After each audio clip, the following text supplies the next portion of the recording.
So the most common way that chirality shows up in molecules are with carbon atoms bonded to 4 different groups.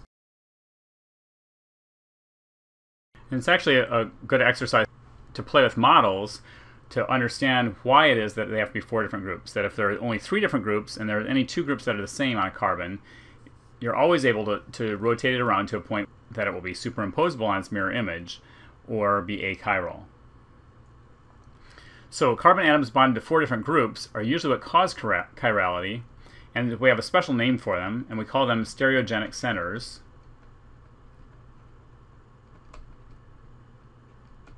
Or stereo-creating center, stereogenesis, or sometimes it's just shortened to a stereocenter. So a common question might be to look at a molecule and try and determine where there are stereocenters in a molecule.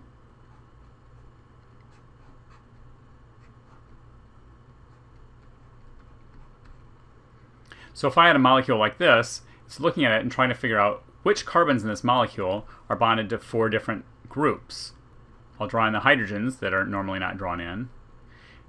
And if I look here, this is a CH3, so that one can't be one. If I look here, it's a CH2, that one can't be. This one has 4 different groups. This is a CH2, this is a CH2, this is a CH2, this is a CH2, and this one has 4 different groups. Most chiral molecules that you'll find, and all the ones we'll talk about in class,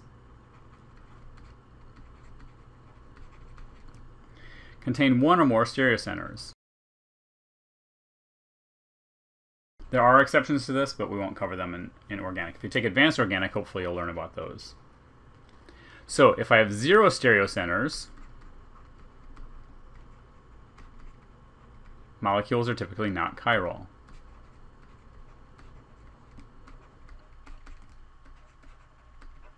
If I have 1 stereocenter, molecules are always chiral.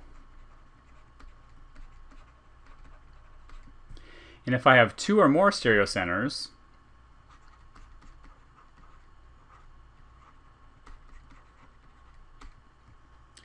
they may be chiral,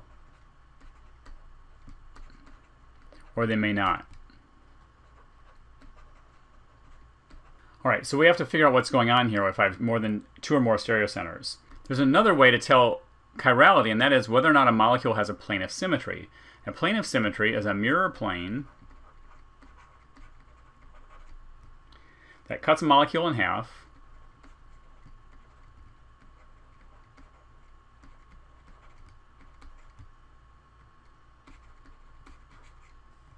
so that each half is an identical reflection.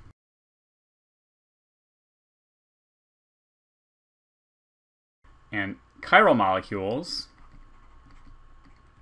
have no plane of symmetry.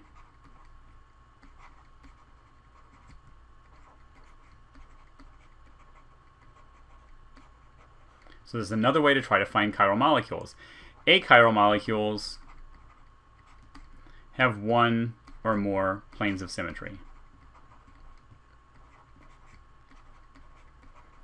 So if you look at a molecule and you're trying to determine whether it's chiral or not, you can look for planes of symmetry. If it has any plane of symmetry anywhere in the molecule, it's achiral. If you cannot find a plane of symmetry, and you're correct, and you didn't miss one, then it's going to be chiral if it has no planes of symmetry. Now let's take our example that we used before.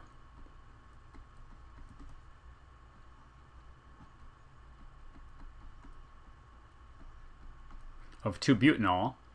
And so I've got 2 different molecules of 2-butanol here. So these molecules are mirror images of each other. They're chiral, which means that they're non-superimposable, means they're different molecules. These 2 molecules that are non-identical mirror images, we have a new name for them, and we call them enantiomers. Now, any one molecule cannot be an enantiomer. Enantiomers is a relationship between molecules. So these 2 molecules together are enantiomers of one another. This molecule on its own is a chiral molecule and has a stereocenter, but these 2 together are enantiomers. Now, if I have 2 stereocenters in a molecule, I can have its mirror image.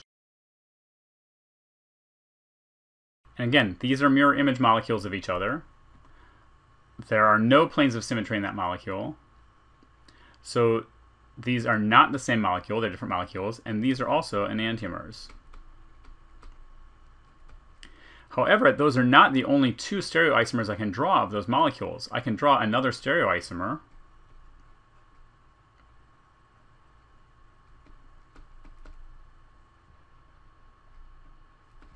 That looks like this.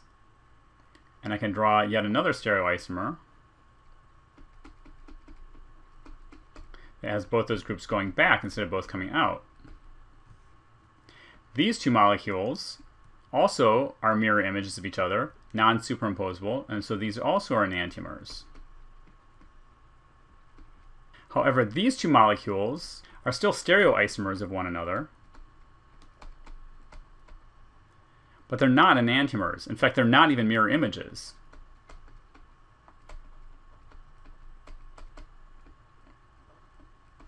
In one of them, the hydroxide's coming out. The other one, the chloride's going back. In this one, the hydroxide and the chloride are both going out. So here they're both going on the same side of the molecule. Here they're on opposite sides of the molecule. So they're not mirror images of one another. So we have to have a new name for that. And so stereoisomers that are not mirror images we call diastereomers. So these two are diastereomers. These two are diastereomers.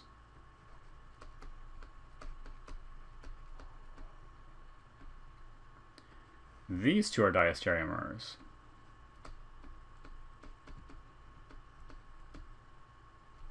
These two are diastereomers.